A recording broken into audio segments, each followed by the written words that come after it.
Valente's restaurant wasn't the kind of place where people raised their voices. It was the kind of place where power whispered. Gold chandeliers glowed above white tablecloths.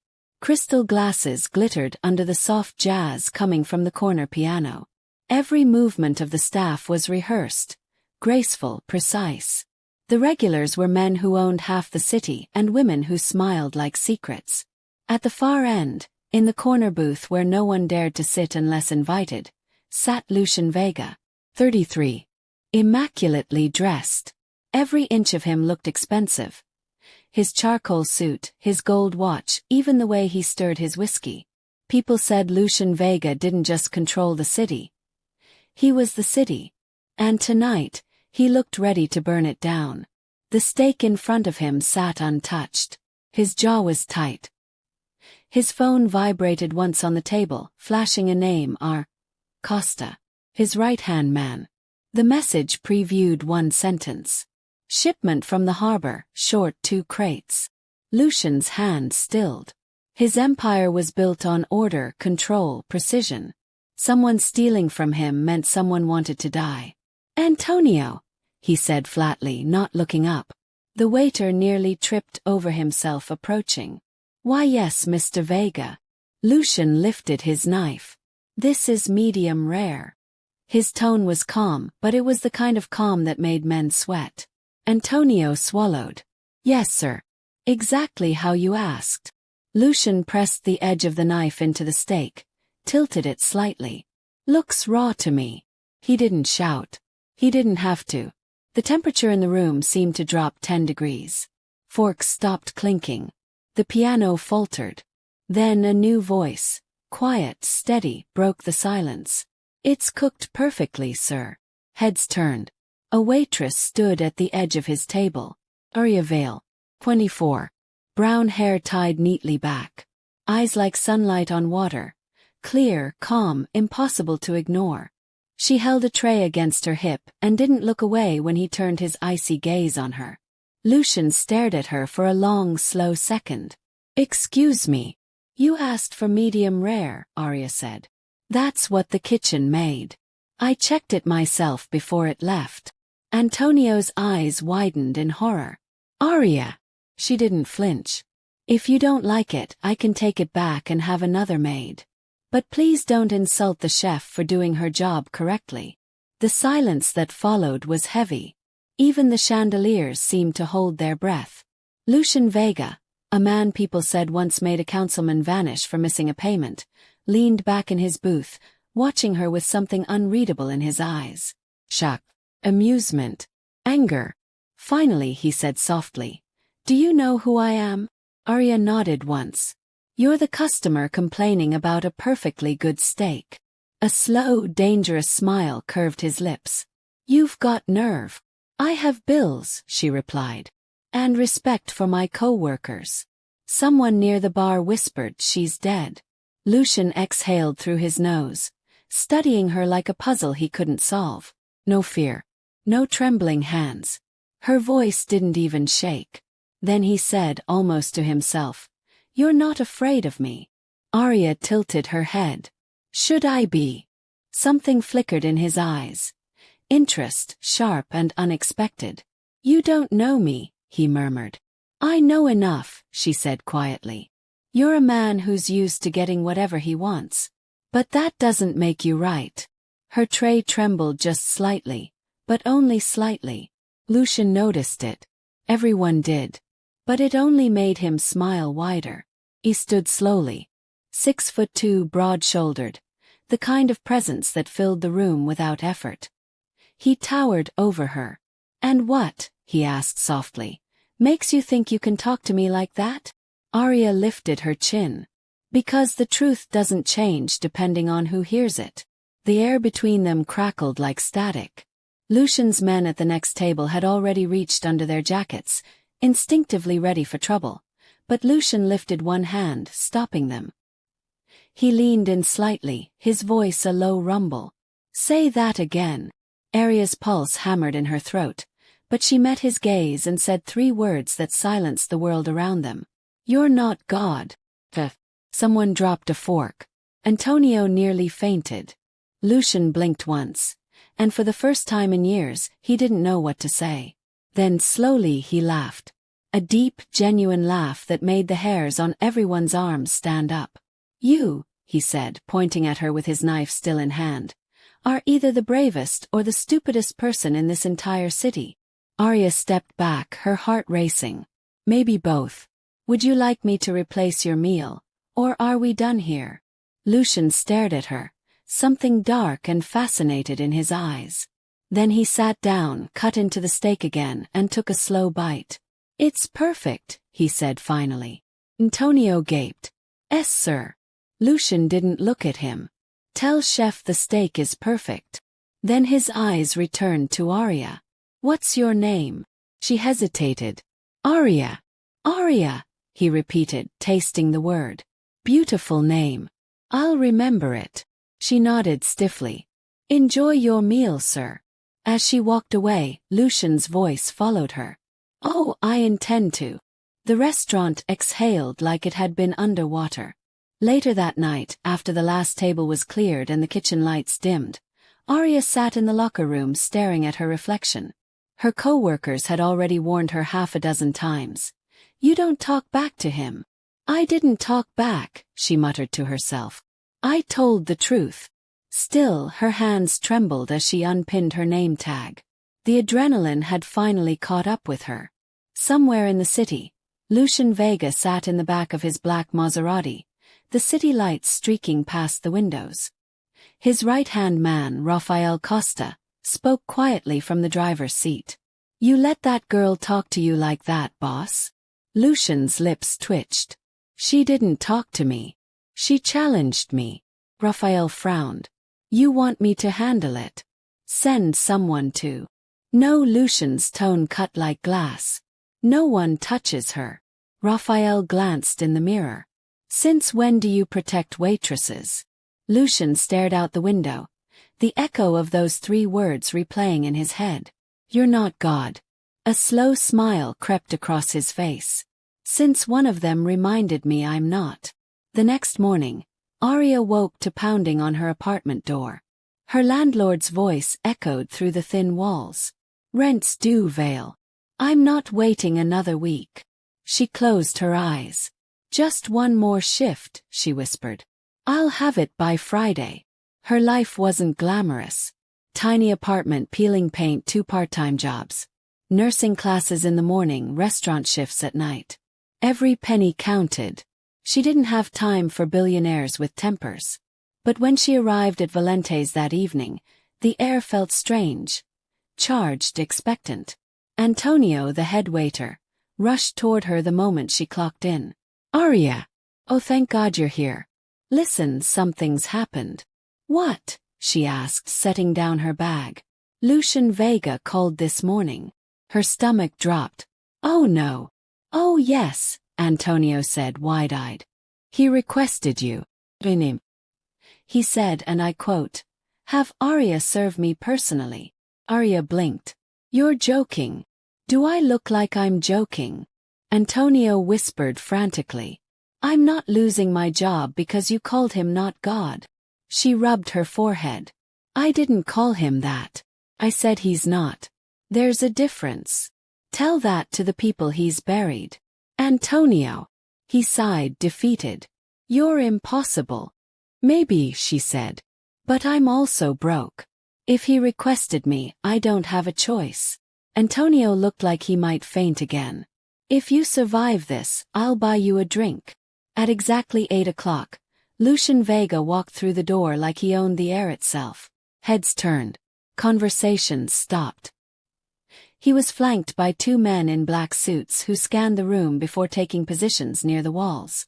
Lucian's eyes found Arya immediately. A spark of amusement crossed his face, the kind that said he remembered everything. He took his usual seat at the corner booth. Antonio gestured helplessly toward Arya. She straightened her apron, swallowed her nerves, and walked over.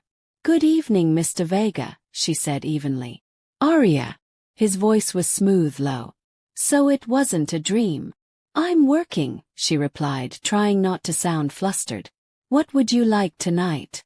You remember what I ordered last time. I remember how you reacted to it. That earned a quiet laugh from him. Touché. He studied her for a moment before saying, "Sit." She frowned. "Excuse me." "Sit. You look exhausted." "I'm fine. I'm not supposed to sit while working." Lucian leaned forward slightly. "And who's going to fire you?" "Antonio." His smirk was playful but carried an edge of authority. "I'll stand, thank you," Arya said, standing her ground. "Do you want the steak again?" He nodded.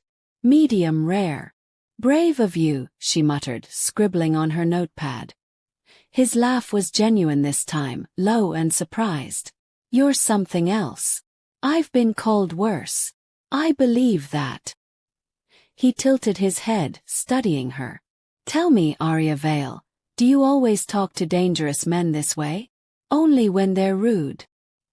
His smile faded slightly, replaced by something softer. "I was rude. I shouldn't have been." That stopped her. She blinked. "Is that an apology?" "Of sorts. Not a very good one." Lucian chuckled again. "You're not afraid of me. I keep asking myself why. Maybe because fear is a waste of time." He raised an eyebrow. "Most people would disagree. Most people don't have rent due on Friday." Lucian leaned back, amused. "So it's survival." "It's life," she said simply. He nodded slowly. "Then we understand each other." When Antonio returned with Lucian's meal, the tension had softened. Lucian ate quietly, occasionally glancing up at Arya as if she were another mystery he needed to solve. As she turned to leave, he said suddenly, "Arya." He paused. "Yes. I have a question." "Go ahead. If you knew who I really was, would you still have spoken to me that way?" Arya met his gaze without hesitation. "I think I already know enough." He smiled faintly. "Then you're the first person in years who's dared to." Later that night, when the last customers had gone and the staff began cleaning up, Antonio cornered her again. "So, what happened?" "He apologized," Arya said, still sounding surprised. Antonio blinked. "Lucian Vega apologized." "Sort of. Are you sure you didn't hallucinate?" "Pretty sure." Antonio shook his head. "I don't know whether to call you brave or insane." "Maybe both," she said with a tired smile. "But he wasn't what I expected." "Arya," Antonio said seriously, "guys like him don't like people. They own them. Don't be the thing he tries to own." "I won't," she promised. "He already knows I don't belong to him." Antonio sighed. "That might be what he likes about you. Be careful." That night, Arya lay awake staring at the ceiling, her mind replaying every second of their conversation, the way he'd looked at her, half amused, half intrigued. The way his voice had softened when he'd said I was rude. Something about him felt like standing on the edge of a storm, terrifying, magnetic, impossible to ignore. Meanwhile, in a penthouse overlooking the city, Lucian Vega stood by his window, a glass of whiskey untouched in his hand. Below him, the skyline shimmered with power he controlled. Yet for the first time it felt hollow. His phone buzzed. "Raphael again." "We found the thief," Raphael said when Lucian answered. "Want me to take care of it?" Lucian's eyes stayed on the horizon. "No. Handle it quietly. No blood." There was a pause. "Since when do you care about blood?" Lucian thought of Arya, the waitress who told him he wasn't God, who'd looked him in the eyes without trembling. "Since last night," he said. When he hung up, he whispered the words to himself again, testing how they felt in his mouth. "You're not God." For the first time in his life, the idea didn't make him angry. Made him curious. And that curiosity, dangerous as it was, felt like the beginning of something he couldn't control, and didn't want to. By Thursday evening, Arya had convinced herself that the entire thing was over. Lucian Vega was the kind of man who lived in a different world, the kind with glass towers, black cars, and people who never said no. He'd gotten his entertainment, his curiosity satisfied. Surely, she thought, he had forgotten about her. But the universe had other plans. When she arrived for her shift at Valente's, Antonio met her at the staff entrance, holding a piece of fine cream stationery like it was a death warrant. "He's back," he said. Aria frowned. "Lucian Vega." Antonio nodded gravely. "And he's sitting in the corner booth again. And..." He paused, lowering his voice. "He requested you. Personally." Aria stared at him. "You're kidding." "I wish I was." He said, "No one else touches my table." His words, not mine. Aria crossed her arms. "Great. Now I'm his waitress property." Antonio's eyes darted around in panic. "Don't say things like that in public." She sighed, tying her apron. "Fine. I'll handle it. It's just another customer." "Yeah," Antonio muttered. "Just another customer who has his own private security team and possibly a small army." The restaurant was busy, humming with quiet conversations and the clinking of cutlery. But as soon as Aria stepped into the dining room, she felt it again, that strange shift in the air. The hum dropped, like everyone collectively remembered to be careful. Lucian was there, in the same corner booth, looking devastating in a dark navy suit and open-collar shirt. His watch gleamed, but his attention was fixed entirely on her. When their eyes met, he smiled. It wasn't the polite smile of a businessman. It was the kind that said, "I've been waiting." "Miss Vale," he said smoothly when she approached. "You made me wait 2 days." "I work scheduled shifts," she replied. "You could have called ahead." "Where's the fun in that?" She placed the menu down a little too firmly. "Your usual," he chuckled. "You remember. I have a good memory. Do you remember what you said to me last time?" Her pulse jumped, but she didn't look away. "Something about you not being God." He smiled wider. "Yes, that." The sound of his voice was lower than she remembered, rougher. It did strange things to her heartbeat. "I've been thinking about it," he continued, fingers tracing the rim of his glass. "What if you're wrong?" "I'm not," she said. "You're powerful, sure. But you're human. Humans make mistakes." Lucian leaned forward. "And what mistake do you think I'm making right now?" Aria hesitated. "Assuming you can intimidate me." His laughter was quiet, genuine. "You really don't know when to be afraid, do you? Maybe I just choose not to live that way." Lucian's expression softened, almost imperceptibly. "Then the world hasn't beaten that out of you yet." Lucian was there, in the same corner booth, looking devastating in a dark navy suit and open-collar shirt. His watch gleamed, but his attention was fixed entirely on her. When their eyes met, he smiled. It wasn't the polite smile of a businessman. It was the kind that said, "I've been waiting." "Miss Vale," he said smoothly when she approached. "You made me wait 2 days." "I work scheduled shifts," she replied. "You could have called ahead." "Where's the fun in that?" She placed the menu down a little too firmly. "Your usual," he chuckled. "You remember. I have a good memory. Do you remember what you said to me last time?" Her pulse jumped, but she didn't look away. "Something about you not being God." He smiled wider. "Yes, that." The sound of his voice was lower than she remembered, rougher. It did strange things to her heartbeat. "I've been thinking about it," he continued, fingers tracing the rim of his glass. "What if you're wrong?" "I'm not," she said. "You're powerful, sure. But you're human. Humans make mistakes." Lucian leaned forward. "And what mistake do you think I'm making right now?" Aria hesitated. "Assuming you can intimidate me." His laughter was quiet, genuine. "You really don't know when to be afraid, do you? Maybe I just choose not to live that way." Lucian's expression softened, almost imperceptibly. "Then the world hasn't beaten that out of you yet." Something in his tone, the faint weariness, the shadow of loss, made her chest tighten. She wanted to ask what he meant, but she didn't. Instead, she took his order, keeping her voice steady. When she turned to leave, he said, "Aria." He paused. "Yes. Have dinner with me." Her eyes widened. "Excuse me." He smiled faintly. After your shift. Just one meal. No business, no strings. I promise I won't bite. I'm sure you've made that promise before, she muttered. His smirk returned. And yet, here I am keeping it. I don't have time for games. Neither do I, Lucian said quietly. But for some reason I can't stop thinking about you. The words caught her off guard. They shouldn't have mattered, but something in the way he said them, quiet, almost reluctant, sounded real. Arya drew a slow breath. You don't even know me. That's the problem, he said. I'd like to. She looked at him for a long moment, searching his face. He didn't look like the monster the whispers described.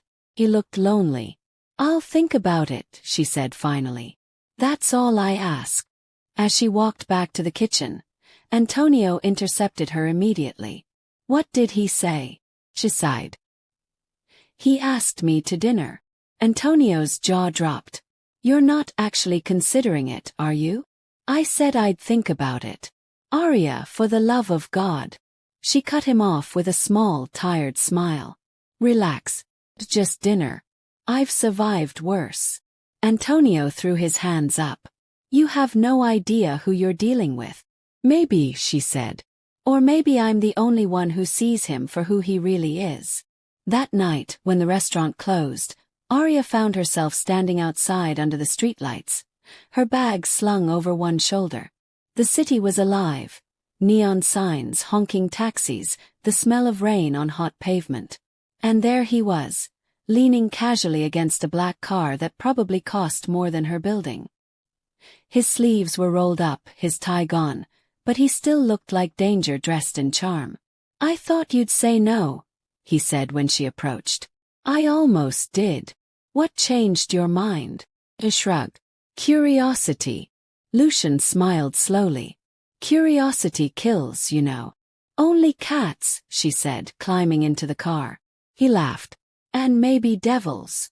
They drove to a small cafe downtown. Nothing like Valente's. It was cozy, the kind of place with chipped mugs and handwritten menus.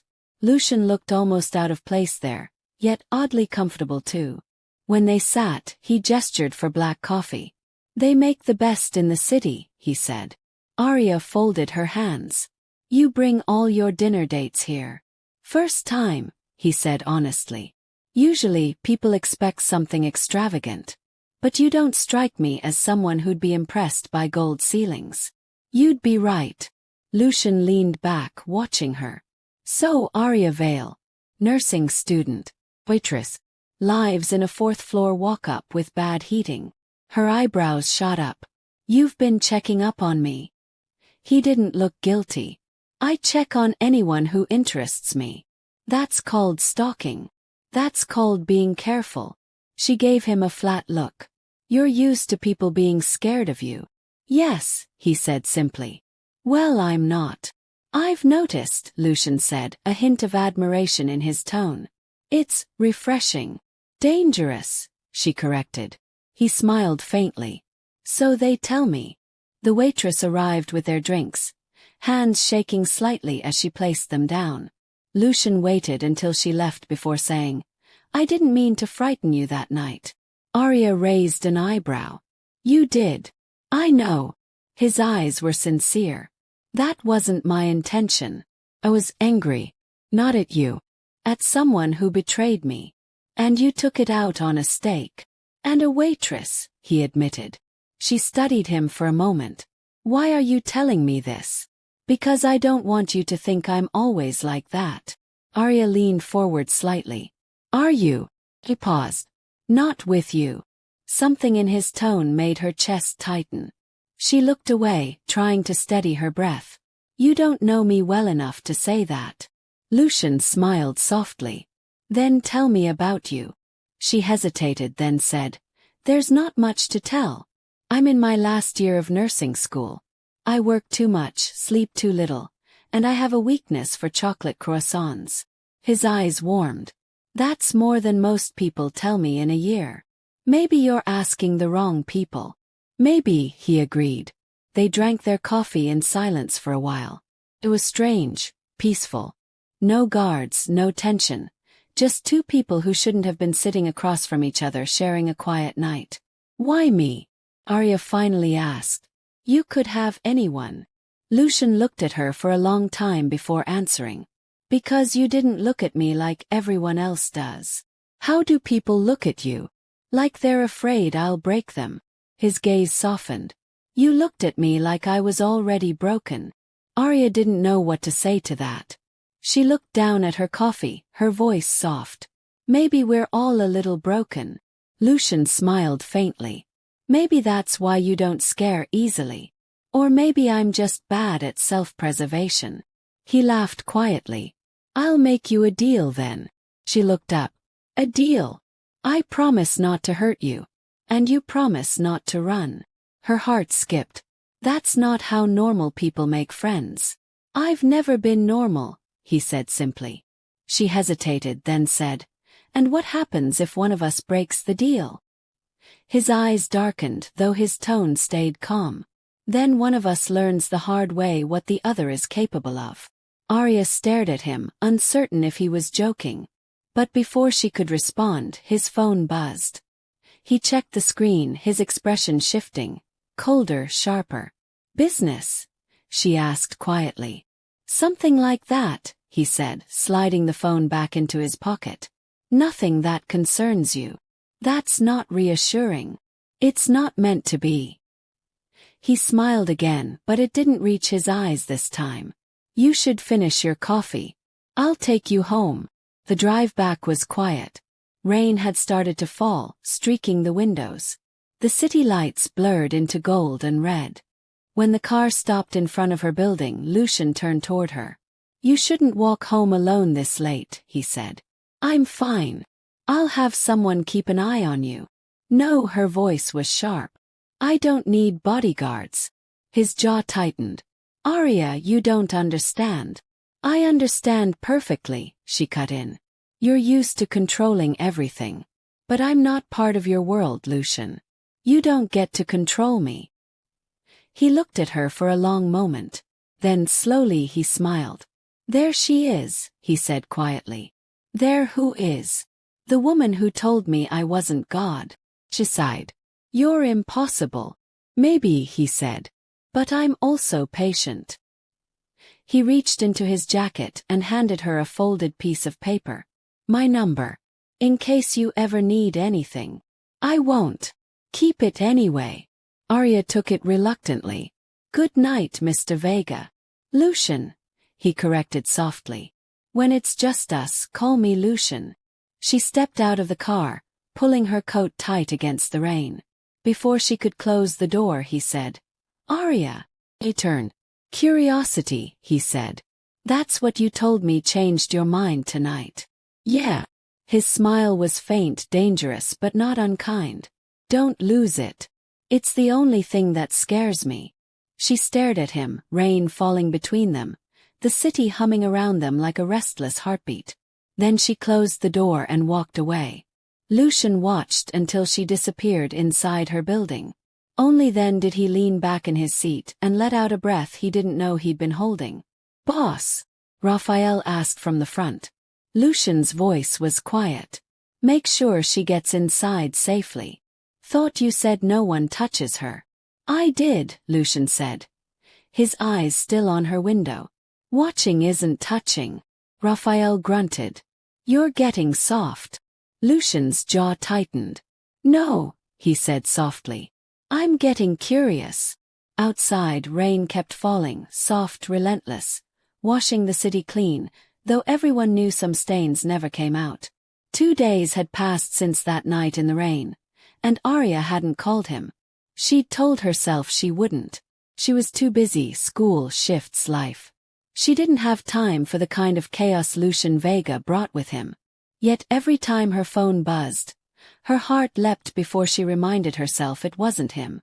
At 11 p.m. on Thursday, as she was closing up the cafe after her evening shift, the doorbell jingled. We're closed, she called automatically. I know, a familiar voice answered. He turned. Lucian stood just inside the doorway, wearing a dark coat dusted with rain, hands in his pockets. You have a habit of showing up when I least expect it, she said. I have a habit of meaning what I say, he replied smoothly. You said you'd think about dinner. I assumed that included coffee. Arya crossed her arms. You assume a lot. It keeps life interesting. She sighed, setting down the cloth she'd been using to wipe the counter. You know, some people would just text. I don't like waiting for replies. You don't like being ignored, you mean? Lucian smiled faintly. Maybe both. The rain outside grew heavier, tapping against the windows. The cafe felt suddenly smaller, warmer, quieter. You want coffee? She asked finally. You'll have to drink it out of a paper cup. I don't mind, he said, taking a seat at the counter. Arya poured him a cup and slid it across. Black. Always. She poured herself one too and sat across from him. For a moment neither spoke. You look tired, he said. You look expensive. He laughed quietly. Touché. But you didn't answer. I'm fine. You're not, he said softly. You've been working double shifts. Nursing school during the day. How do you even stay awake? Coffee and stress, she said. Why do you care? Because, Lucian said simply. I can't stop thinking about you. The words landed between them like a spark. She tried to brush it off. You don't even know me. I know enough, he said. I know you stood up to me when everyone else stayed silent. I know you're brave enough to tell the truth even when it's dangerous. And I know that I haven't met anyone like you before. Arya's voice softened, though she tried to sound firm. You don't want me, Lucian. You want what I represent. Normal. If that's new for you. His expression darkened slightly. You think I only see you as some kind of novelty. I think you're used to people who don't tell you no, she said. And I'm not one of them. Lucian's jaw tightened. Then he nodded slowly. Fair. Silence stretched between them again. The rain kept falling outside, washing the city in streaks of silver. Finally he said, Then let's start over. Start over. As two people having coffee. He smiled faintly. No titles. No threats. No lies. Arya looked at him skeptically. You're capable of that. I'm trying, he said, and for the first time she believed him. So she asked him questions about his childhood, his favorite books, his least favorite food. He answered most of them, sometimes with humor, sometimes with quiet honesty. I used to play piano, he admitted, fingers tracing the edge of the cup. Before everything else happened. Why'd you stop? Because my father died, and music didn't sound the same afterward. There was no arrogance in his voice then, no sharp edges, just sadness. I'm sorry, she said. Don't be. It was a long time ago. Still, she could tell it wasn't. They talked until the lights outside flickered off, signaling closing time. When Arya stood to clean up, Lucian reached for his wallet. She stopped him. You don't have to pay, she said. You didn't even order. He smiled faintly. Then consider it a donation. He slid a few bills onto the counter, far too many, and stood. I'll walk you home. That's not necessary. I didn't ask if it was, he said quietly. It's late. Humor me. Arya hesitated, then nodded. Fine. But only because it's raining. They walked together through the quiet streets. For once, he didn't fill the silence with questions or charm. He just walked beside her, matching her pace. When they reached her building, he stopped at the steps. Thank you, he said simply. For what? For not being afraid of me. Arya smiled faintly. You make it sound like that's rare. It is. She turned to go, then hesitated. Lucian. Yes. Don't come to my work again. It'll get people talking. He looked genuinely amused. And you care what they say. I care about keeping my job. He inclined his head. Fair enough. She started up the steps. Arya. He turned. He was looking at her with an intensity that made her breath hitch. Be careful, he said. Not everyone who notices you means well. The words sent a shiver down her spine. Good night, Lucian, she said softly. Good night, he murmured. For now. When she entered her apartment, she peeked out the window. The black car was still parked across the street, lights off, engine running. She closed the curtains. Somehow she didn't feel afraid. She felt watched and protected. And she wasn't sure which was worse. By Monday, the rumors had spread through the restaurant like wildfire. Every waiter, every cook, even the dishwasher knew. The waitress who talked back to Lucian Vega was now the woman he'd asked to dinner. Some called her brave. Others called her stupid. Arya called it none of their business. But the whispers still followed her. When she entered the kitchen before her shift, Marco, the bartender, looked up with raised eyebrows. You got a fan club outside. Arya frowned. What are you talking about? He nodded toward the window. Two guys in suits. Haven't ordered anything, but they've been here since lunch. Her stomach twisted. Lucian's men. Probably, Marco said. They've been watching the door. Before Arya could respond, Antonio rushed in pale. You need to stay calm, but Mr. Vega's on his way.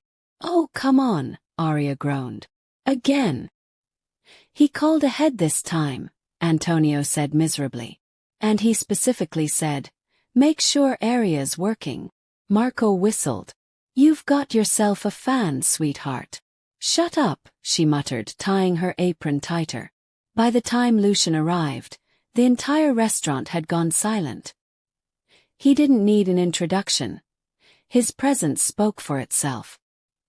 He was in another tailored suit, dark gray this time, but there was tension in his posture. His eyes were colder, sharper.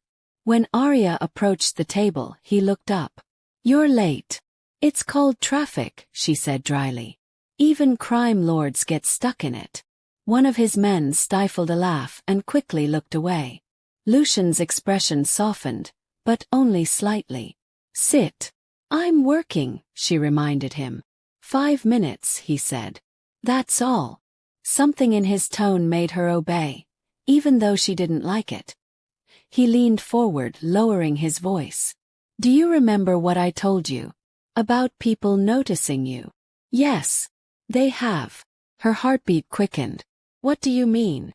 There are people, Lucian said slowly, who think hurting you would hurt me. I can't let that happen. Arya frowned. You're saying I'm in danger. I'm saying my world is full of enemies who look for weaknesses. His eyes darkened. And you've become mine. She crossed her arms.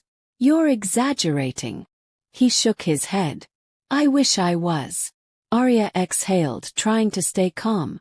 So what, you want to assign me bodyguards? That's ridiculous. Lucian's voice was quiet, but it carried steel. You don't understand how serious this is. No, you don't understand, she snapped. You brought this on yourself. You dragged me into your world. Lucian's jaw tightened. You walked into it the moment you stood up to me. Their eyes locked, anger, fear, and something else flickering between them. Finally, Arya said, I'm not part of your world, Lucian. I don't want to be. You already are. His words landed like a verdict. He leaned back, visibly forcing himself to relax. I'm handling it. But I need you to be careful.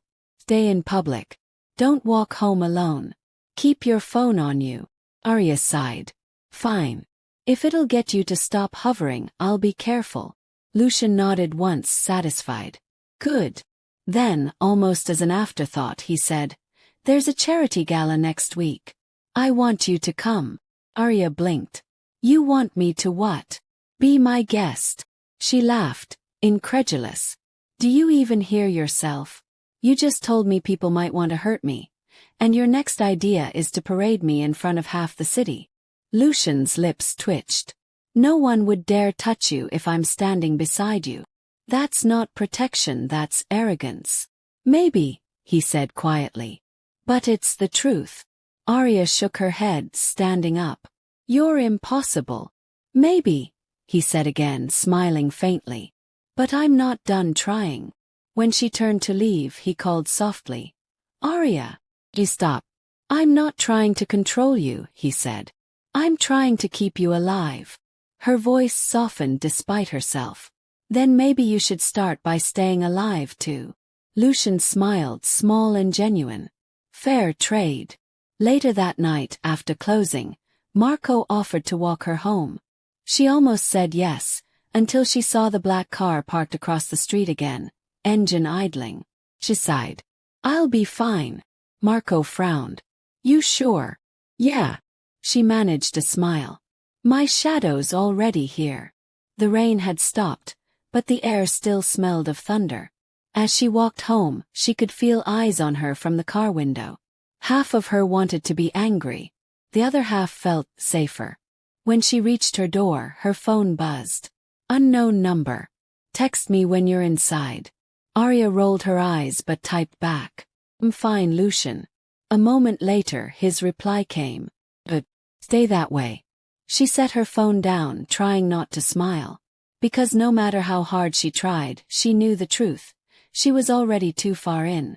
And somewhere in the city, Lucian Vega was staring at his phone, replaying her message, wondering how something as simple as a waitress could make the devil himself forget how to breathe. The invitation arrived 2 days later. Cream paper, black ink, elegant and heavy. Inside it read, The Vega Foundation requests the honor of your presence at the annual charity gala. Friday 8 p.m. The Holden Hotel. Dress code, formal. At the bottom, in neat handwriting, was a note. For your safety and because I said please. Bull. Arya read it twice, then exhaled sharply. He's unbelievable. Antonio, who'd been polishing glasses nearby, leaned over.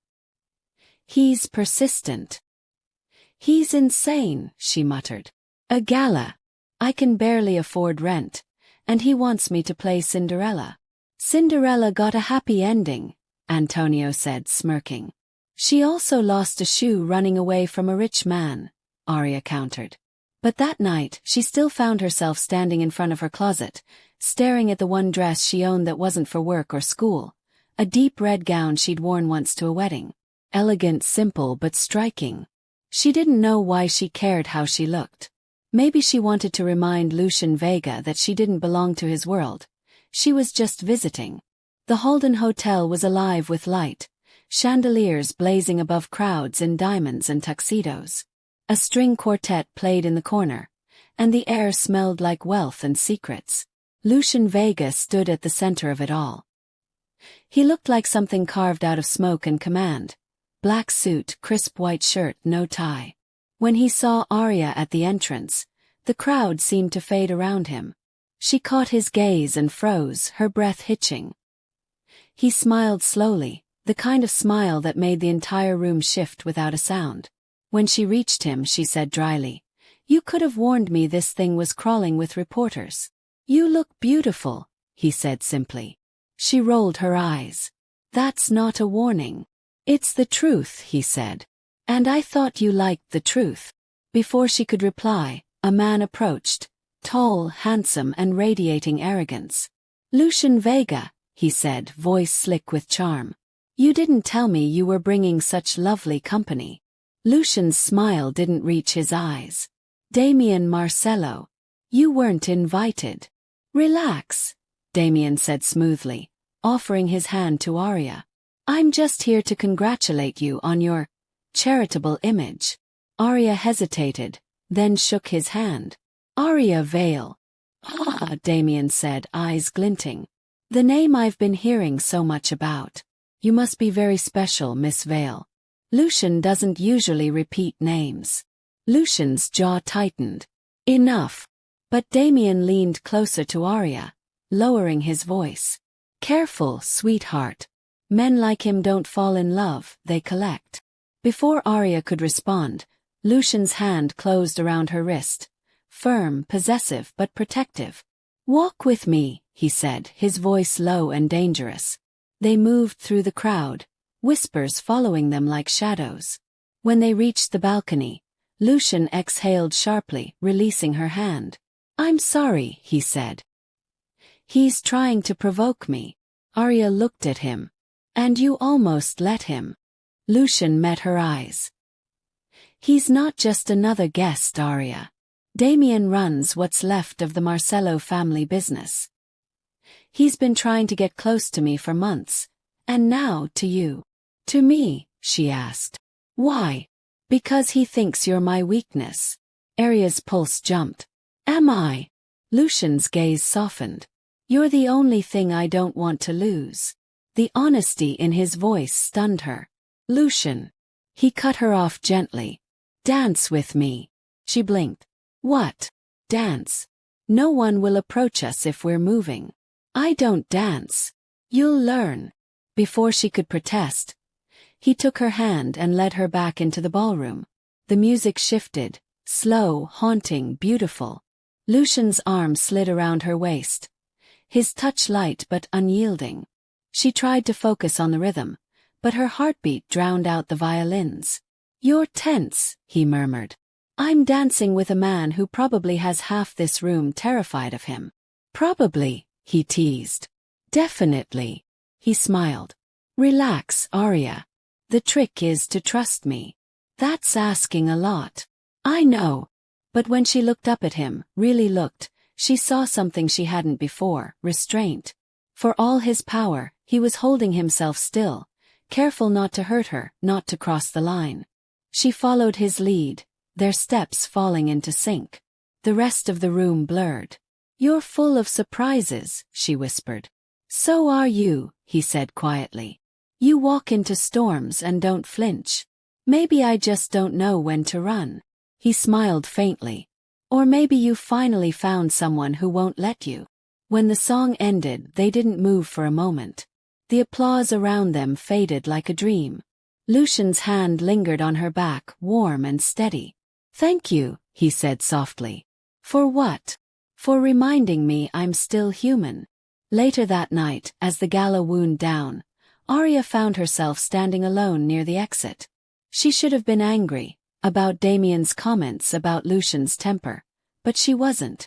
She felt conflicted, drawn to him, terrified for him, and even more terrified of what she was starting to feel. When Lucian appeared beside her, his voice was quiet. You shouldn't have to deal with men like Damien. I can handle him, she said. I know, he said. But I'd rather you didn't have to. Lucian, she said gently, you can't protect me from everything. He smiled sadly. Maybe not. But I'll die trying. The sincerity in his voice left her speechless. That night, as Lucian drove her home, he stayed silent most of the way. She could tell his mind was elsewhere, already calculating, planning, guarding. When the car stopped, he looked at her and said quietly, If anything happens, anything at all, you call me. She nodded. Good night, Lucian. Good night, he said, though his eyes lingered like he couldn't let her go. And as she climbed the steps to her apartment, she realized something she hadn't wanted to admit. Lucian Vega wasn't just dangerous because of who he was. He was dangerous because of what he made her feel. Aria's week started quietly. Too quietly. Classes, shifts, late nights. Lucian hadn't called or appeared at the restaurant, and she tried to convince herself that was a good thing. But by Wednesday, the quiet began to feel wrong. When she got home that night, her apartment door was unlocked. Her stomach turned cold. She froze on the threshold. Nothing looked broken, no splintered lock, no open window, but the air inside felt wrong. Slowly she stepped in. Everything was exactly where she'd left it, except for one thing. On her kitchen counter, a single white rose lay beside a note. Stay away from Vega. Her heart slammed against her ribs. She backed away, fumbling for her phone. Her hands shook as she typed. To Lucian Vega. Someone was in my apartment. The reply came almost instantly. Don't move. I'm coming. 15 minutes later, Lucian's car screeched to a halt outside her building. He was out of it before the engine stopped, his face pale with fury. Where? He demanded. Inside. He brushed past her, drawing a gun from inside his jacket. The movement so fluid, so automatic, it made her realize how dangerous he truly was. He checked every room, every corner, every window before returning to her. They're gone, he said, voice low and tight. But they wanted you to see that. Who did? Damien's people, Lucian said darkly. He's sending a message. Arya folded her arms tightly, trying to steady her breathing. And what message is that? That you're mine, Lucian said, almost to himself. And that he can reach you. Her voice trembled. You said you'd keep me safe. I will. You can't promise that, she snapped. You can't keep pretending you control everything. Lucian turned sharply, anger flashing in his eyes. Not at her but at himself. I can control this. No, she said, stepping closer. You can't. That's the problem. You're so used to fighting everything with power and fear that you don't know another way. He stared at her, chest heaving. What do you expect me to do? Sit here while someone threatens you? I expect you to stop acting like the only solution is violence. Lucian ran a hand through his hair, pacing. You think I want that life? You think I want any of this? Then walk away from it. I can't, he said, voice cracking. Not yet. Silence. Arya swallowed hard. Then you'll lose everything, including me.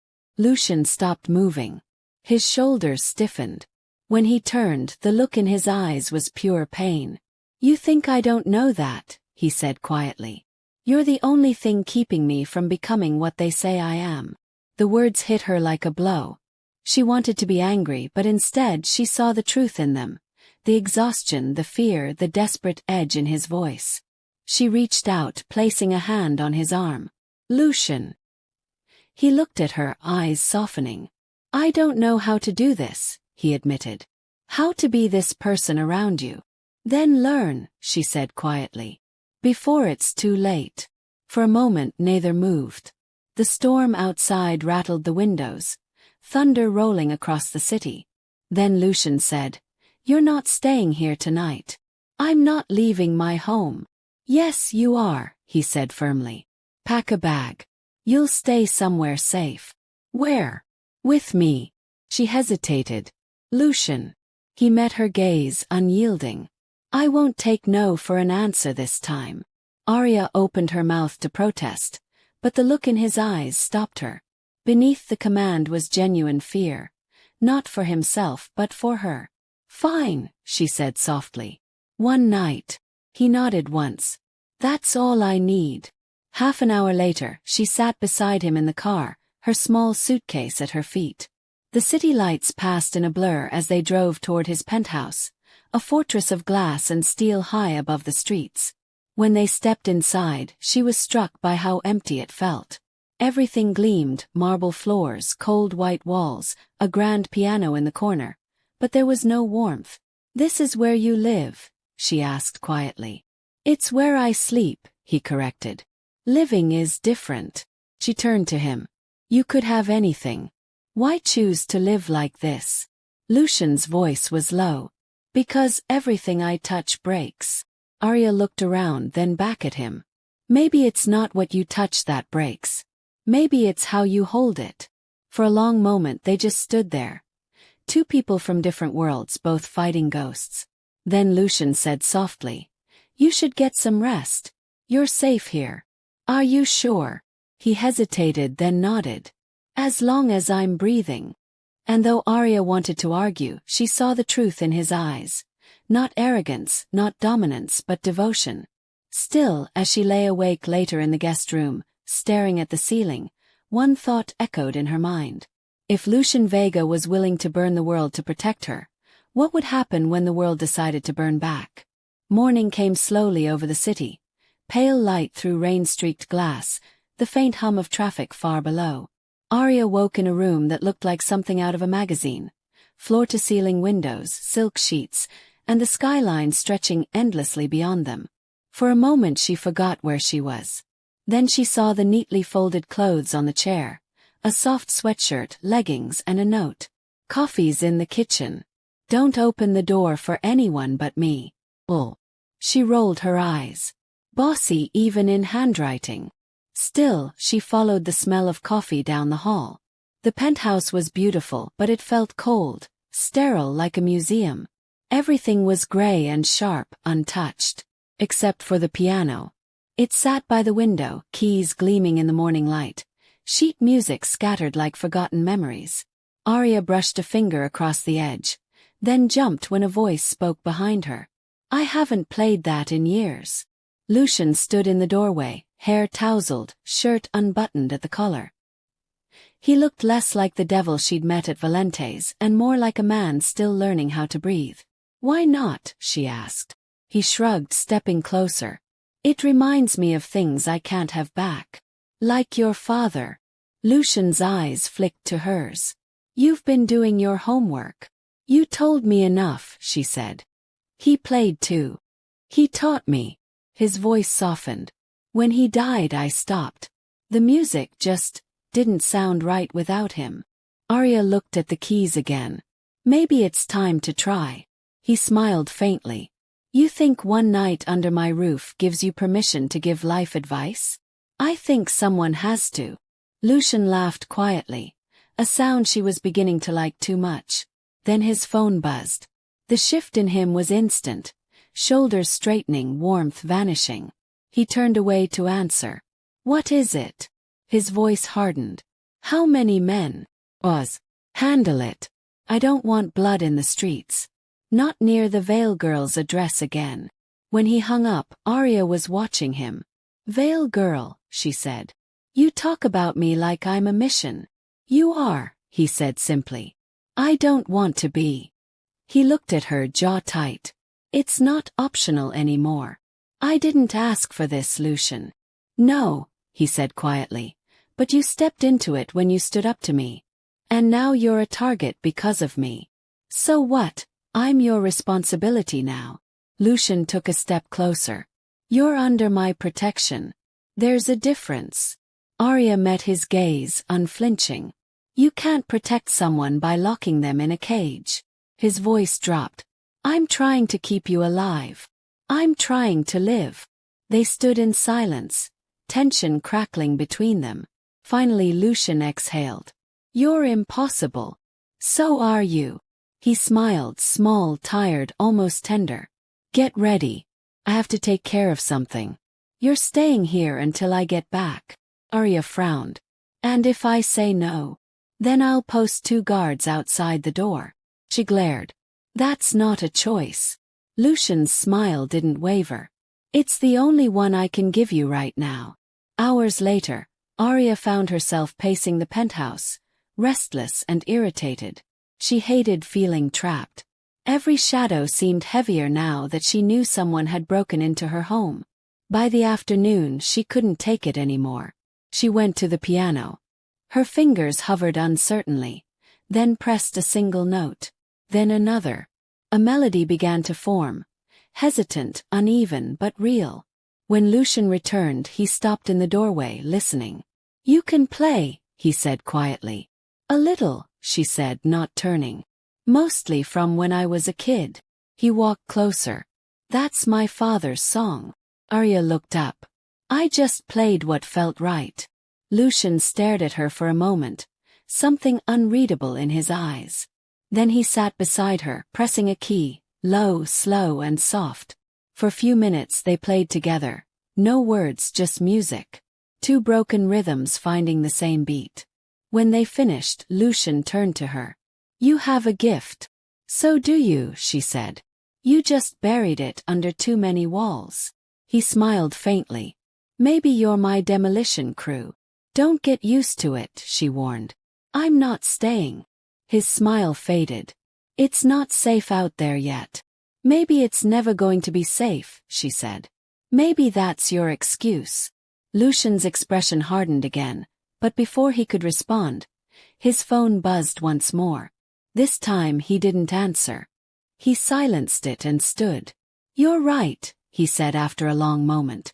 I use safety as an excuse. But not for me, for you. Arya looked up at him. Why? Because if something happened to you, I wouldn't survive it. The words came out so quietly she almost didn't hear them. He walked away before she could reply. That night Lucian didn't come home. Arya fell asleep on the couch, the city lights painting soft shapes on the ceiling. When she woke, dawn was breaking and the news was on. Breaking. Violent clashes erupted downtown between two criminal factions early this morning. Police are investigating connections to the Vega organization. Aria's stomach sank. She grabbed her phone. No messages. Damn it, Lucian, she whispered. It was nearly 10 a.m. when the front door finally opened.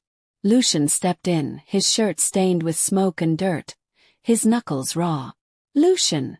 She ran to him, grabbing his arm. What happened? He looked exhausted and older. It's handled. What does that mean? It means it's over, he said flatly. She studied his face, the faint bruise on his cheek, the streak of dried blood near his temple. You promised. I didn't kill anyone, he said quickly. Not this time. The this time cut deep. Arya shook her head. You can't live like this. I don't have a choice, he said. You always have a choice, she whispered. Lucian looked at her, and for the first time she saw fear in his eyes. Not for himself, for her. The next few days passed in a blur. Lucian disappeared again, and this time no one answered his phone. Raphael came once, silent and grim, leaving supplies and saying only, "He'll be back." Arya hated the waiting, the not knowing. She'd never realized how much space someone could take up, even when they weren't there. By the third night she couldn't sleep. She sat on the couch, clutching her phone, scrolling through the news. Every article mentioned Lucian Vega, the man no one could find. Sources suggest the Marcello family is collapsing after a failed retaliation attempt. The whereabouts of Lucian Vega remain unknown. Her chest tightened. Please don't be dead, she whispered. A knock at the door made her jump. Who is it? Room service, a voice said lightly. Her heart stopped. She hadn't ordered anything. Lucian? She asked cautiously. No answer. Then, a second later, another voice. Deeper, familiar. Arya, it's me. Relief flooded her. She opened the door and froze. Lucian stood there, bruised, tired but alive. You look like hell, she breathed. Feels worse, he admitted, stepping inside. She touched his arm. What happened? He dropped onto the couch. The Marcellos are done. Damien's gone. Gone. Out of the city, Lucian said quietly. Maybe alive. Maybe not. I didn't stay to find out. Arya stared at him. You didn't. No, he said firmly. I didn't kill him. I made peace, or something close to it. She sat beside him, still stunned. You really mean that? He nodded. I'm done with blood. For the first time she saw him smile. Not the dangerous kind, but a tired, genuine one. I kept thinking about what you said, he murmured. You can't protect someone by caging them. She smiled faintly. You actually listened. Don't get used to it. But then his voice softened. You were right. I can't change what I was. But maybe I can change what I am now. Arya looked at him, and something inside her shifted. The man in front of her wasn't the monster the world feared. He was just a man, bruised, haunted, trying to find redemption. You're bleeding, she said suddenly, noticing his hand. Lucian glanced down. It's nothing. It's not nothing, she said, standing to get the first aid kit. When she came back, he watched her quietly as she cleaned the wound. His gaze was steady, almost reverent. You shouldn't have to do this, he said. Then stop giving me reasons to, she replied softly. He smiled, eyes tired. Deal. When she finished, she said, You should rest. So should you. Lucian. He looked up. She hesitated, then said quietly, You scare me sometimes. He froze. Because of what I've done. No, she said. Because of what I'll forgive you for. The silence that followed was heavy, electric. Then he reached out, brushing his thumb over her cheek. You shouldn't. I know. But neither of them pulled away. Later, as Lucian finally slept on the couch, Arya stood by the window, staring out at the city. Somewhere in the distance, police sirens wailed. faint but constant. The world outside was still burning, but for now there was peace. She turned back to him. He looked younger in sleep, stripped of all his armor. For the first time, she let herself admit the truth. She was falling for him. Not the power. Not the legend. The man. The one who played piano when he thought no one was listening. The one who tried, clumsily, to keep her safe. The one who was learning how to be good for her. And even though she knew the danger wasn't gone, even though every instinct told her to run, she whispered into the quiet. "Don't disappear again." Lucian stirred but didn't wake. She smiled faintly, pulling a blanket over him. "I'm not afraid of you," she murmured. "But I am afraid of losing you." Outside, the first light of dawn touched the skyline. A new day, fragile but real. And somewhere deep down, both of them knew. The storm wasn't over. But for the first time, they were ready to face it together. The rain had stopped, but the city still smelled like it. Damp asphalt, ozone, the faint sweetness of petrichor. A week had passed since Lucian's return. And for the first time in months, the headlines were quiet. No blood, no arrests, no whispers of the Vega Empire. Just silence. Arya tried to believe that meant peace. Lucian, however, looked like a man waiting for an earthquake. He spent his mornings on the phone. His evenings staring out the window like he could see something no one else could. "You don't have to stand guard all the time," Arya said one night. She just finished her online class, her laptop still open on the counter. "The world's not going to end if you sit down." He glanced at her, a faint smirk touching his mouth. "You've seen my world, Arya. You sure about that?" She put her hands on her hips. "You promised me peace. Not paranoia." He sighed, rubbing the back of his neck. "I'm trying. Try harder." That earned her a quiet laugh. "You're the only person alive who talks to me like that." "I'm the only one who's not scared of you," she said softly. Lucian's smile faded. "That's what scares me." Before she could respond, his phone buzzed again. He checked the screen, his jaw tightening. "Work?" she asked. He nodded. "One of my old investors. He's refusing to let go of a few assets." "Illegal assets." Lucian hesitated. "They were. Not anymore. I'm converting everything, making it clean. But not everyone wants to play along." Arya leaned against the counter. "And what happens if you push too hard?" His eyes darkened. "Then I become exactly what I'm trying not to be." She stepped closer. "Then don't. There's always another way." Lucian looked at her. Really looked, and for a moment the steel in his posture softened. "You make it sound easy," he said quietly. "It's not," she admitted. "But it's possible." He smiled faintly. "That's why I keep you around, you know. You make me believe in possible." The next day Lucian left early. He didn't tell her where he was going, only that it was business. Arya tried not to worry, but as night fell and the clock ticked past midnight, the silence began to feel like a weight pressing against her chest. By morning he still wasn't back. She called him. Straight to voicemail. She tried Raphael next. "Where is he?" she demanded. Raphael's voice was tight. "He went to meet with a councilman." "He should have been back hours ago." "What do you mean should have?" There was a long pause. "We're looking for him." Her throat went dry.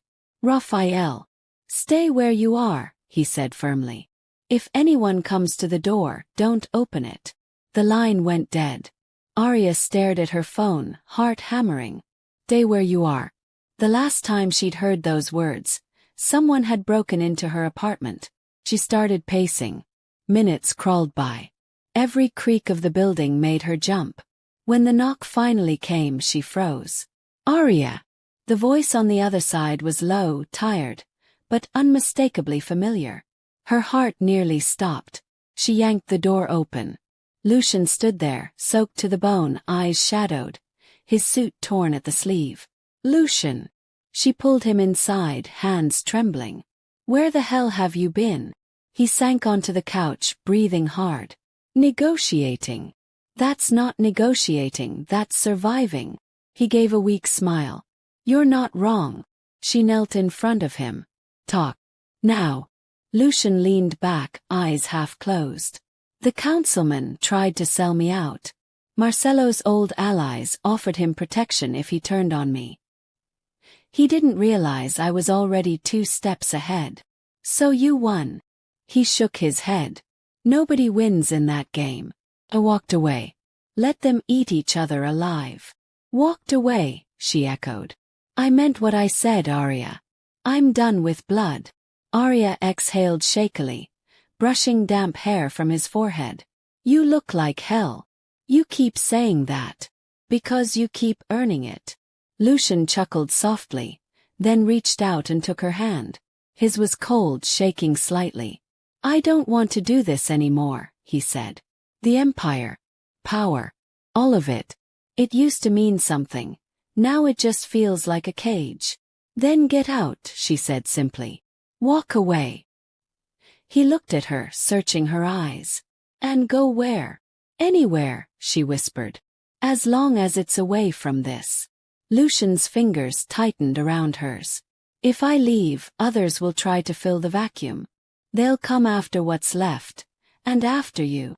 Then we fight different, she said. Legally. Clean. For real this time. He stared at her for a long moment. Then quietly. Maybe you're right. Maybe. Lucian smiled faintly. I've learned not to bet against you. That night, for the first time in years, Lucian Vega turned off his phone and sat by the piano instead. Arya stood beside him. Play something, she said. He hesitated, then began to play slow, deliberate notes that filled the room like a confession. The melody was haunting, fragile, beautiful. Arya closed her eyes and listened, the music washing over her like rain. When he stopped, she whispered, You sound human when you play. Lucian smiled softly. I'm trying to be. A week later, everything changed. Lucian was in the kitchen making coffee when his phone rang.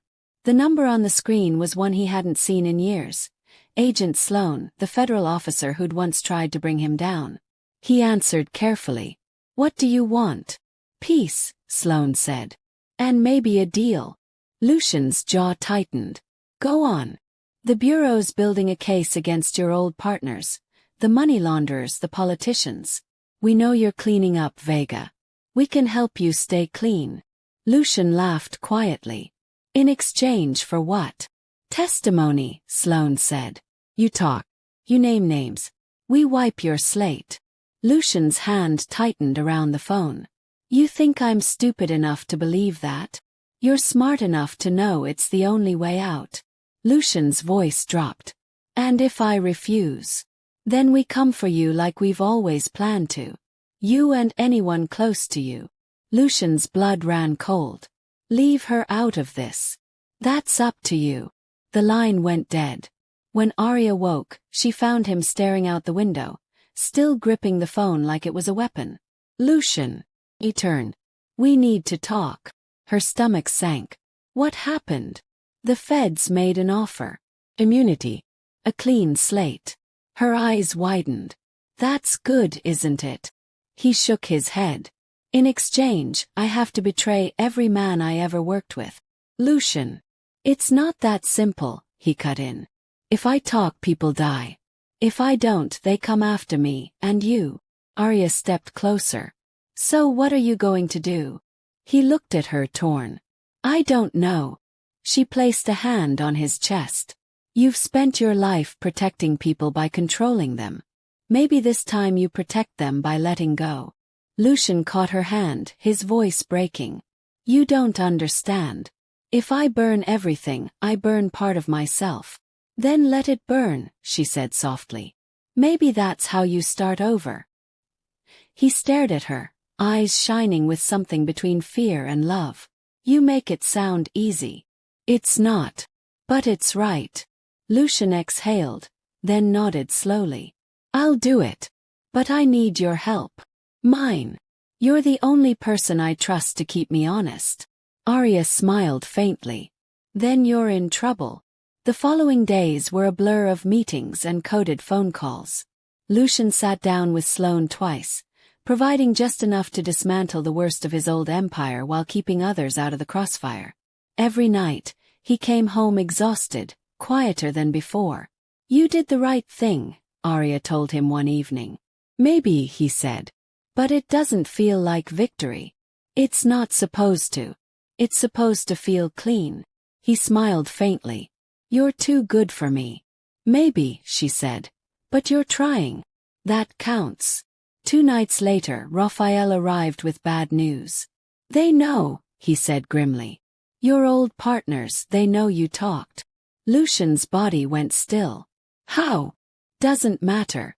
They want you dead before the Bureau finishes processing the deal." Arya's face paled. "What do we do?" Lucian turned to her. "We leave." "Where?" "Anywhere they can't find us." Raphael shook his head. "It's too late for that. They're already moving. You've got hours, maybe less." Lucian's eyes hardened. "Then I'll end it tonight." "No." Arya grabbed his arm. "You just got out. Don't go back." "I'm not fighting for the Empire," he said. "I'm fighting to make sure it stays buried." She looked up at him, heart pounding. "Then promise me something. Anything. Promise you'll come back." Lucian hesitated, then leaned down and pressed his forehead to hers. "I promise." That night, as he walked out into the darkness, the city felt like it was holding its breath. Lucian Vega, the man once feared by everyone, was going to war one last time. Not for power. Not for revenge. For freedom. And for her. Back in the penthouse, Arya paced restlessly, phone clutched in her hand. Every sound made her flinch. Every minute felt like an hour. When the phone finally rang, she nearly dropped it. "Lucian." His voice was faint but steady. "It's done." Her knees gave out in relief. "You're alive. For now," he said. "I told you, I promised." "What happened?" "The ones who wanted me dead are gone. The rest ran. The Bureau has what they need." Arya exhaled shakily. "Then it's over." "Almost. Almost. I still have to disappear for a while. Lay low until the dust settles." Her heart tightened. "Disappear? For how long?" "Long enough to make sure no one can use me to hurt you." "Lucian." He cut her off gently. "Arya, you gave me something I didn't think I deserved. A chance to change. Don't waste it waiting for me." She shook her head, tears forming. "I'm not waiting. I'm believing." He was quiet for a long moment. Then softly, "That's what scares me." The line went silent. Arya lowered the phone slowly, her chest aching. Outside, the city was quiet again, but this time it felt like morning. She didn't know if she'd ever see him again. But she knew this much. The man who'd walked into her life as a storm had left behind something far more powerful. Oh. It had been 3 months since Lucian Vega vanished. 3 months of silence. 3 months of headlines speculating about his death. 3 months of Arya waking up to an empty pillow, convincing herself that hope was foolish, only to keep hoping anyway. Life had gone on, it had to. She'd finished her last semester of nursing school, started her internship at St. Helens Hospital, and moved into a small apartment downtown. To everyone else she looked fine. To herself she felt like half a song, the melody there but missing the harmony. Sometimes she caught herself turning when she heard a familiar voice in a crowd, or pausing at the sound of a piano playing somewhere nearby. But every time she looked, it wasn't him. Until the day she saw the black car. It was parked across the street from the hospital. Sleek, tinted windows, familiar as a memory. Arya froze on the sidewalk, her pulse stuttering. For a second she thought she was imagining it. But then the window rolled down. Lucian. He looked thinner, older somehow. Exhaustion written in the lines of his face. But his eyes were the same. Arya stood rooted. Shock giving way to a rush of anger and relief so strong it made her dizzy. She crossed the street before she could think, her voice sharp. "You disappear for 3 months, and you show up outside my job like nothing happened?" Lucian smiled faintly. Hello to you too. She glared. Don't you hello me. I thought you were dead. I almost was, he said quietly. But I kept a promise. Her voice softened despite herself. You shouldn't have left like that. It was the only way to keep you safe, he said. If they'd known where you were. They still found me, she interrupted. Someone broke into my old apartment again. Had to move. You think your absence protected me? Didn't. It just hurt. Lucian's expression tightened.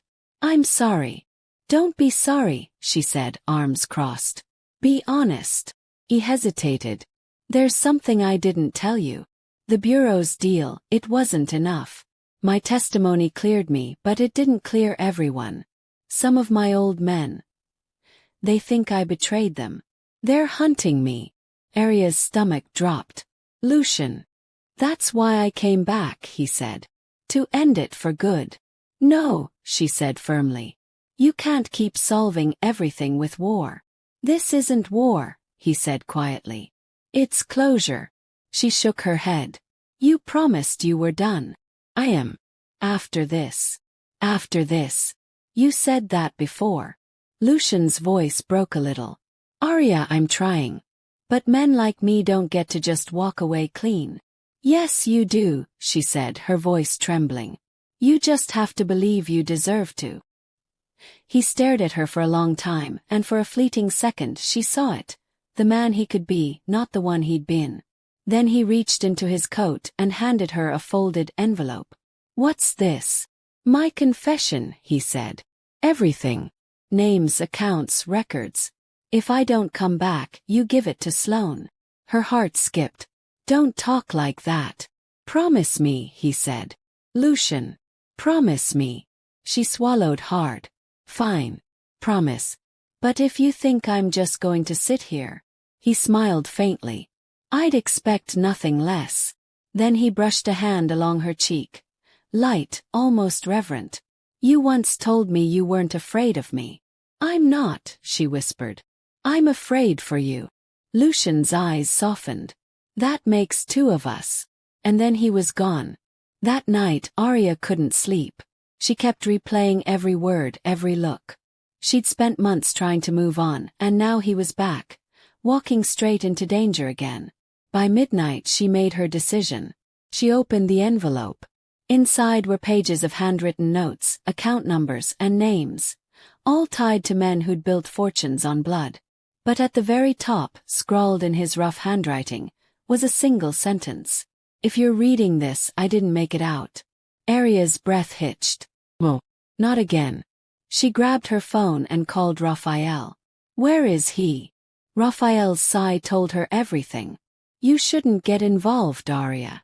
I already am. There was a long pause. Then quietly. The old Vega warehouse. Docks. But if you're going, be careful. They'll kill him. The rain started as she drove. Relentless sheets pounding the windshield, the city lights warping through the storm. Her hands shook on the steering wheel, her pulse wild. By the time she reached the docks, the world felt carved out of shadows. The old warehouse loomed ahead, its windows black, the faint sound of shouting echoing inside. Arya parked, heart hammering. Then she heard it, gunfire. Lucian, she whispered. She didn't think. She just ran. Inside chaos. Men shouting, flashes of light, the sharp echo of bullets hitting steel. The air smelled of smoke and fear. Lucian stood near the center, gun in hand, his face grim. Around him, half a dozen of his former men circled, all rage and betrayal. You sold us out, Vega, one of them shouted. You chose them over us. Lucian's voice was steady. I chose peace. You can too. Peace doesn't pay, the man snarled, raising his gun. Then maybe you've been poor your whole life, Lucian said quietly. The man fired. Arya screamed. Lucian turned just in time. The bullet grazed his arm, spinning him backward. He stumbled, gun clattering to the floor. Before the shooter could fire again, Arya's voice cut through the room. Stop! Every head turned. Lucian's eyes widened in shock. Arya! What are you? Finishing what you started, she said, stepping between him and the gunman. Get out of here, Lucian growled. Now. No, she shouted. If you want to kill him, you'll have to shoot me too. The men hesitated. Lucian's hand clenched into a fist. Arya, please. She turned to face him, tears mixing with rain and fear. You said you were done fighting, Lucian. Prove it. The leader sneered. He's not done. Men like him never are. Maybe, Arya said quietly. But men like me don't stop believing they can change. The shooter laughed bitterly. You think words fix bullets? No, Lucian said, voice calm now. But maybe they stop them. Slowly, deliberately, he dropped his weapon. The sound echoed through the warehouse. Final, heavy, absolute. The men stared. Go home, Lucian said softly. This is over. For a long, tense moment, no one moved. Then, one by one, they began to lower their guns. The leader spat on the ground. You're not worth dying for. Neither are you, Lucian said quietly. And just like that, they left. Footsteps fading into the storm. Lucian slumped against a wall, breathing hard. Arya ran to him, pressing her hands against his bleeding arm. You idiot, she whispered. You absolute idiot. He smiled weakly. You came. Of course I came, she said, voice shaking. Did you really think I'd let you die alone? Lucian's hand found hers, fingers cold. You shouldn't have. Too bad. He laughed, then winced. You're bleeding, she said. So are you, he murmured, pointing at the cut on her cheek. Mine's smaller. Mine's dramatic. Despite everything, she laughed. You're impossible. He smiled faintly. You've said that before. And then, as sirens wailed in the distance, Lucian Vega, the man who once ruled the city through fear, closed his eyes and let himself rest. When Lucian woke, everything was white. Walls, ceiling, sheets. Hospital. His arm was bandaged, his chest tight but alive. Then he heard a voice. About time, Arya said, sitting beside the bed. Her hair was pulled back, her scrubs wrinkled. You scared everyone half to death. Everyone? He asked groggily. Well, she admitted. Mostly me. He smiled weakly. You should have stayed away. You should have stayed alive, she countered. We all make bad choices. He chuckled softly, then grimaced. Did Sloane get the files? Arya nodded. Every last one. The bureau's cleaning up what's left. You're officially free. Lucian blinked. Free. He said it like he didn't believe it. You earned it, she said. He looked at her, eyes tired but clear. No, you earned it. I just followed your lead. Arya smiled faintly. For once. 2 days later, the bureau released him. The charges, the files, the deals, all buried under legal seals. The Vega Empire was gone. For good this time. Lucian stood on the hospital steps with Arya, looking out at the city. The rain had stopped, and the air smelled like something new. Clean, almost gentle. What now? She asked. He turned to her. Now. We start over. With what? With whatever's left. She laughed softly. That's not much. It's enough, he said. For a moment neither spoke. Then Lucian reached for her hand. You changed everything, you know. Arya smiled. You keep saying that. Because it's true. He hesitated, then said quietly. I'm not the man I was when you met me. I know, she said. That's why I stayed. He looked at her like he didn't quite believe she was real. You should have run when you had the chance. I did, she said. You caught up. Lucian laughed. A real laugh this time, deep and warm. Come on, Arya said, tugging his hand. Let's go home. Home, he repeated. She nodded. Wherever we decide, that is. Later that evening, Lucian sat at the piano again. The city lights shimmered outside, soft and golden. Arya stood in the doorway, arms folded. You always play when you can't sleep, she said. He smiled. You always watch when you should be sleeping. Touché. He played a few soft notes then stopped. There's one more thing I need to do. What's that? He turned to her. Something I should have done the night we met.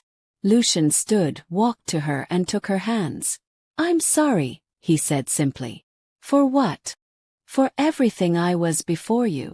Arya's eyes softened. You don't have to apologize for surviving. He smiled faintly. Maybe not. But I want to. And then, in the quiet of the night, with the city spread out below them, Lucian Vega kissed her.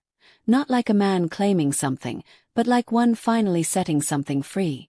When they broke apart, she whispered, "What now?" Lucian smiled. "Now we live." Outside, the rain started again, light, steady, cleansing. The city that once belonged to the devil finally felt human again.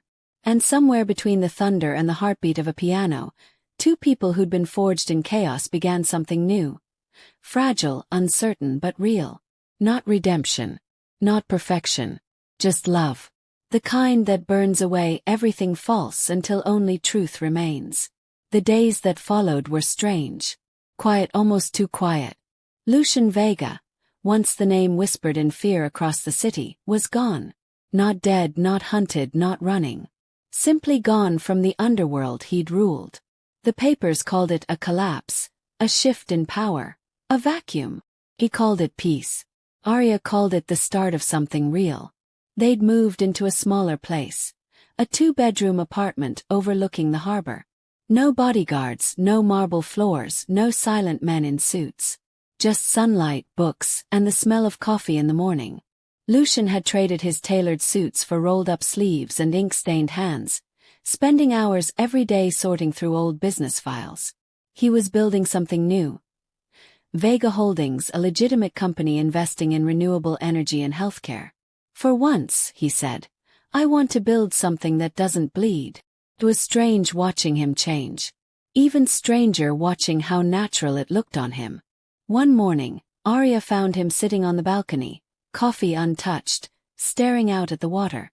You're thinking too hard, she said, stepping out in her robe. He glanced up, smiling faintly. I forgot what it feels like to sit without expecting someone to shoot at me. That's because you used to live like a movie villain, she teased, sitting beside him. I prefer the term misunderstood protagonist. With anger issues. Lucian laughed softly, shaking his head. You make it sound simple. Life usually is, she said. You just made it complicated. He looked at her, the morning light softening the sharp lines of his face. You think this lasts? Yes, she said firmly. Because you're choosing it now. Lucian's voice turned quiet. It's strange, Arya. I've spent years building walls, and you tore them down in months. You built them out of glass, she said. They were meant to break. He smiled at that, the kind of smile that carried warmth instead of warning. But peace, like most things worth keeping, didn't come easy. That afternoon, as Lucian left to meet with potential investors, Raphael showed up at their door. Tense, eyes darting. Arya, he said, lowering his voice. We've got a problem. Her stomach sank. What kind of problem? Someone's leaking old information to the press. Documents. Photos. It's going to expose everything he did before the deal. Arya's pulse jumped. Expose how much? Enough to make the bureau look like fools for cutting him loose. She shook her head. Can't Sloane stop it? Raphael grimaced. Sloane's playing both sides. He's covering himself first. Then what do we do? Raphael hesitated. Lucian can't know yet. He'll go back to his old ways. Fix it with fire. We can't let him do that. Arya looked out the window. Lucian's car was just pulling back into the lot. Then we tell him the truth, she said. Because he deserves the chance to do it right this time. When Lucian walked in, the exhaustion in his eyes said he already sensed it. What happened? Arya took a slow breath. Someone's leaking your past.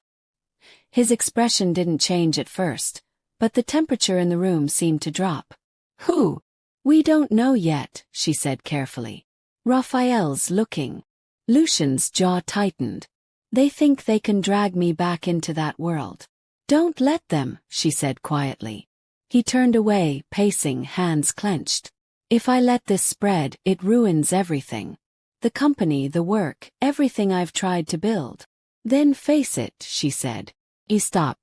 Face it. Yes. Tell the truth before they can twist it. Be honest about who you were and who you're trying to be. People forgive truth faster than they forgive lies. Lucian stared at her like she'd just said something impossible.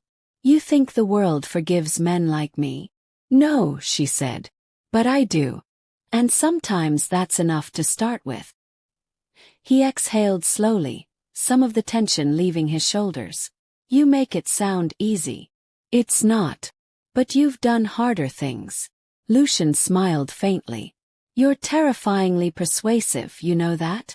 I've been told, she said, stepping closer. Now go be honest. The next day, the world heard Lucian Vega's voice for the first time in almost a year. He held a press conference in a modest office building. No bodyguards, no entourage. Just him, standing in front of a small crowd of reporters. He spoke simply. I was a man who built an empire out of fear, he said. And I destroyed it with the same hands. I'm not proud of who I was, but I'm not ashamed of who I'm becoming. He paused, scanning the crowd. Cameras flashed. I don't expect forgiveness, he said.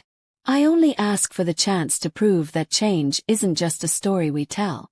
It's a choice we make. The room was silent when he finished. For the first time, Lucian Vega didn't sound like the devil trying to justify himself.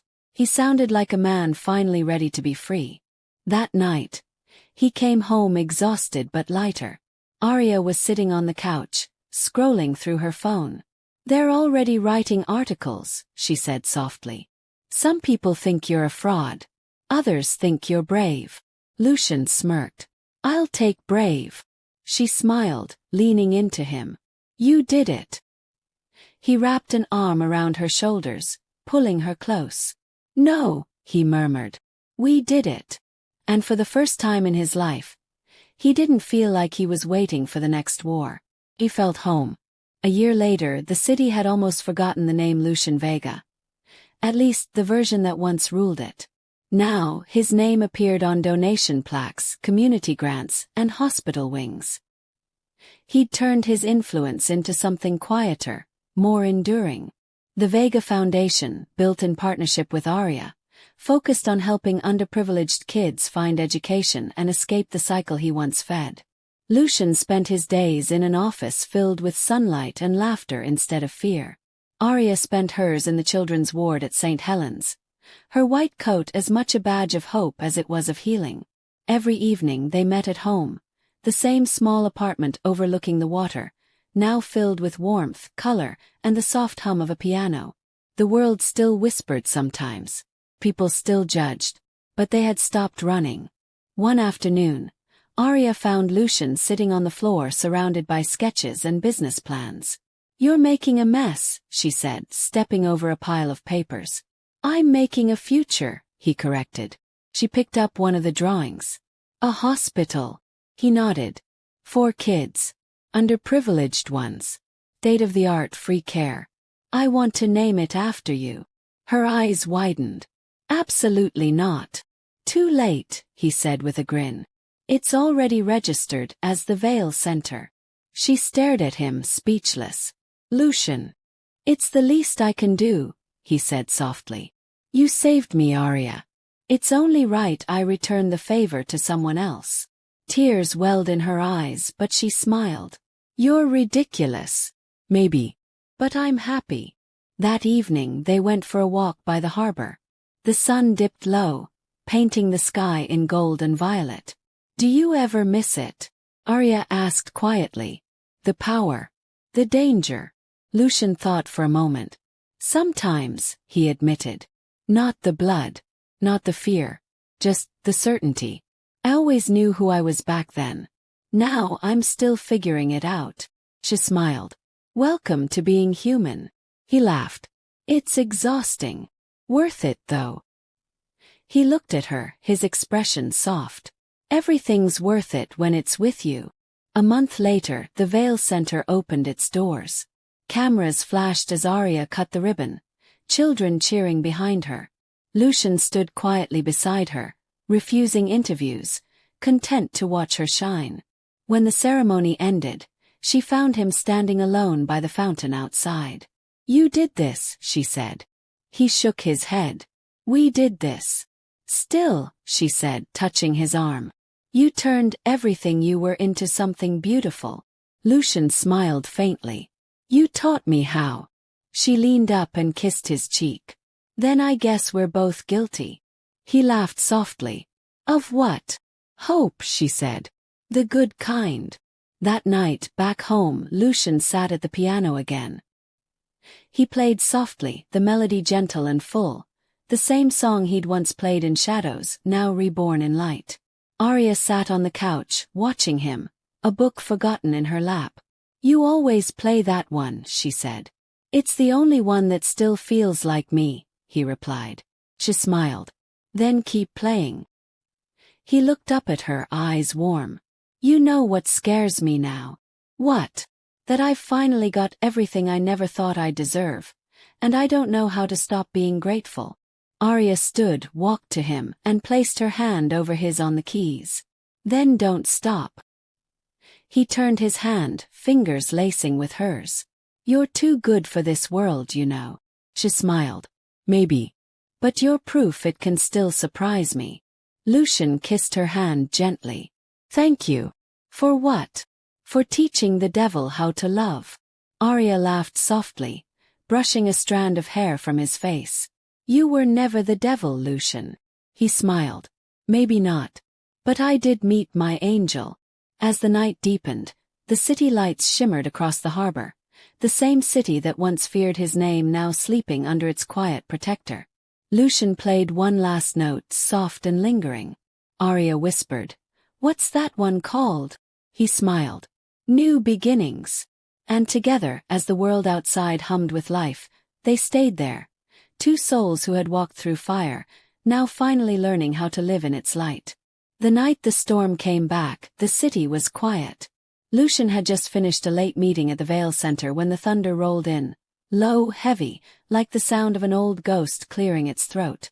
Rain followed, steady and relentless, turning the streets silver. He stood by the window of his office, watching it fall. 4 months. He'd lived without looking over his shoulder. 4 months, he'd let himself believe that ghosts didn't come back. But they always did. His phone buzzed. A text, no name attached. "You built your future on bones. Time to pay for it." Lucian's jaw tightened. The number was blocked, but the words were enough. The past had found him again. At home, Arya was grading internship notes when the door opened. Lucian stepped in, drenched, eyes shadowed. "You're early," she said, glancing up. Then she saw his face. "What happened?"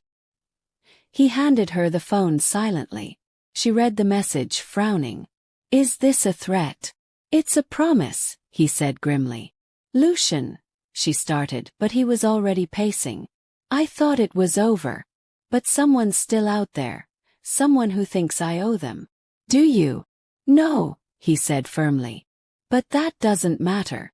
In this world, truth means less than memory." Arya stood, walking over to him. "Then we handle it together." He stopped pacing. "Together." She crossed her arms. "You don't get to go dark and disappear again. We face this the way we face everything else, straight on." Lucian stared at her, torn between love and fear. "You make it sound so simple." "It is," she said. "You taught me that." We stopped running. The next day, Lucian contacted Raphael. They met in a small cafe. Quiet, ordinary, the kind of place where no one looked twice. Raphael slid into the booth across from him. "You look tense." Lucian didn't smile. "Someone's coming after me." Raphael frowned. "You sure?" Lucian slid his phone across the table. Raphael read the message, then exhaled. "Damn. You think it's one of the old lieutenants?" "Could be," Lucian said. "Maybe someone who lost everything when I burned it all down." Raphael looked at him seriously. You've made enemies, my friend. They'll never forgive you for walking away. Lucian's tone hardened. I didn't walk away. I rebuilt. There's a difference. Raphael nodded. Then what do you want me to do? Find them before they find her, Lucian said. I don't care what it takes. Raphael sighed. You know she won't like that. Lucian's voice softened. She doesn't have to. That night, Arya noticed his distance. He cooked dinner but barely spoke. When she reached for his hand, he flinched. Not from her, but from whatever ghosts were circling behind his eyes. Talk to me, she said quietly. He shook his head. I can't, not yet. You promised me no more secrets.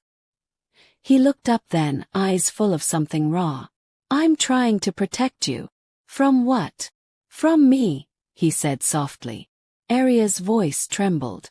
I don't need protection from you, Lucian. I need partnership. He closed his eyes. You don't understand. Then make me understand. The room fell silent except for the rain tapping against the windows. Finally, Lucian said, Someone's coming for me. Was. They want me to pay for everything I destroyed. Arya exhaled slowly. Then we make them see they're wrong. Lucian smiled faintly. You make it sound easy. I make it sound possible, she said. 2 nights later, Raphael called. He'd found the name. Anton Corsi, one of Lucian's old enforcers, presumed dead after the Marcello War. He wasn't dead. He was rebuilding quietly with a single goal: revenge. Lucian hung up, staring out the window. He'd spent so long turning away from violence. Now it had found him again. Arya came up behind him, resting her hand on his shoulder. So what now? Lucian turned, voice calm. Now we finish it clean. Clean, she asked. No guns, he said. No threats. Just truth. She searched his eyes. You really think truth scares men like that? Lucian smiled faintly. It does when it's stronger than their lies. They met Anton at an abandoned warehouse, the same place where Lucian had nearly died a year ago. Full circle. Lucian went alone. Arya insisted on waiting nearby in the car, a silent shadow. Inside, Anton stood by a single hanging bulb. His hair grayer but his smile as cruel as ever. Lucian Vega, he drawled. The saint of second chances. Lucian didn't react. You wanted to talk. I'm here. Anton smirked. You ruined everything. I had a kingdom because of you, and ashes because of you too. Lucian met his gaze evenly. You had a prison. I broke the walls. Anton laughed. You think you're free. You'll never be free. You can't bury what you built. Lucian stepped closer. I already did. I built something better. Anton's smile faded. You really think the world forgives devils? Lucian's voice was quiet but unshakable. I don't need forgiveness. I need peace. Anton's hand twitched near his jacket. Lucian's eyes caught the movement, the glint of steel. But before Anton could draw, a light flashed outside. A car pulling up. Sirens. Lucian smiled faintly. You're out of time. Anton's eyes widened. You called them. No, Lucian said. She did. Arya stepped into the doorway, phone in hand, her expression steady. You wanted to kill him. I decided to end the story instead. Anton cursed, backing away as officers swarmed in. Lucian didn't move, didn't gloat. He simply watched as the man was taken away, the echo of his boots fading down the hall. When the silence returned, he turned to her. You called them, he said quietly. I promised no more violence, she said. He smiled. You saved me again. She walked to him, brushing rain from his hair. You make it too easy. They left together, the storm still raging above. But this time it didn't feel like an omen. Felt like cleansing. A year later, the world had changed again. The Vale Center had expanded to 3 new cities. The Vega Foundation funded youth scholarships and music therapy programs. Lucian taught piano to kids on weekends. Arya headed the hospital's outreach program. They still lived in the same apartment, smaller than their pasts, larger than their dreams. And in the evenings, when the city quieted, they sat by the balcony, drinking tea instead of whiskey, laughing about things that once would have destroyed them. One evening, as the sun dipped below the skyline, Arya said, "Do you ever think about who you were?" Lucian thought for a moment. "Sometimes. But he feels like a stranger now." She smiled. "That's how you know you changed." He turned to her. "And you? Do you ever regret not running when you had the chance?" She laughed softly. "Every day. And then you smile, and I forget why I ever wanted to." Lucian grinned. "Dangerous answer." "Honest one," she said. Later that night, they hosted a small dinner for the Foundation staff. Laughter filled the room. Raphael raised a glass and said, "To the man who proved even devils can build heaven." Lucian shook his head, smiling. "To the woman who showed him how." Everyone cheered. Arya leaned close and whispered, "You're getting good at speeches." He smirked. "You're a good influence." After everyone left, the city glowed outside. Golden lights scattered across the water. Lucian sat at the piano again, playing a soft, familiar tune. Arya came up behind him, resting a hand on his shoulder. "You still play that same song," she said. "It's our story," he replied. "It starts with fire, ends with peace." She smiled, brushing her fingers across the keys beside his. "Play it again." He did. The notes were softer now. No urgency, no anger. Just life. When he finished, he looked up at her. "You know, there was a time when I thought I'd die before I ever found peace." "You didn't," she said.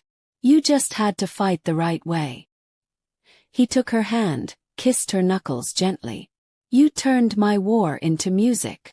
And you turned my fear into faith." Lucian smiled. "We make a good team." "The best," she said softly. Months later, the Vale Center celebrated its 5th anniversary. Lucian stood in the back, unnoticed, while Arya gave a speech. "I used to believe change was something that happened to us," she said. "But I learned it's something we choose, even when it's hard, even when it hurts. And sometimes, all it takes is one person brave enough to say 3 words. You don't own me."